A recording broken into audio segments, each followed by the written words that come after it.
the do's and don'ts of contouring, mistakes to avoid. I'm going to do this side of the face completely wrong, like the mistakes to avoid side, and then I'm going to show you how to do it correctly on this side. This is classically where I see people draw contour lines, the light shades as well. Technically that's fine. A lot of people make the mistake blending from the dark up into the light, and then another mistake is dragging the contour down. Dark is going to mix with the light.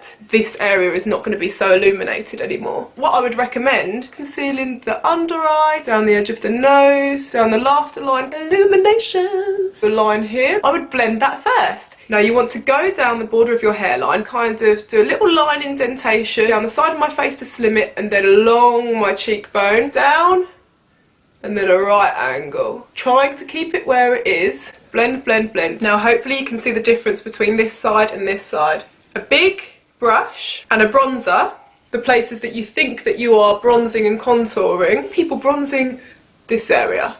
This is not an area that you want to contour. And also dragging up to this, I mean, I don't really understand this. After either putting on foundation or cream contour, I would go straight in with a translucent powder. This is going to intensify the highlighted areas. I then would sweep around the other areas with a lighter powder, not a bronzer. This part too.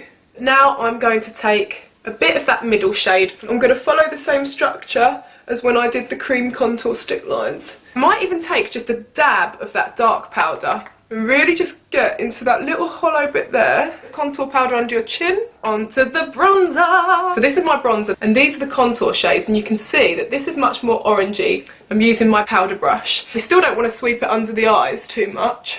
It's just going to continue to warm up the face. You do not want a white neck and a bronzed face. I would just go back in with that beauty blender and translucent powder, and go in with the light powder, and do the light underneath. You can even do it on top as well to create more of that dimension. And then I'll just sweep it away a little bit.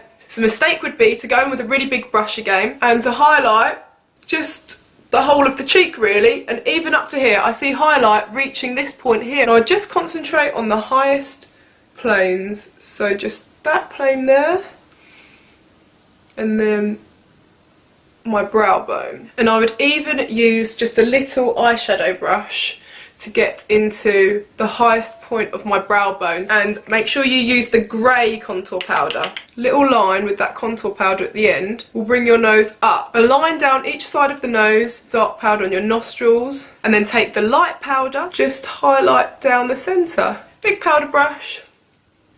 And this side is just cut, snatched, slaying. This side is just a little bit of a hot mess. Love you lots. Mwah.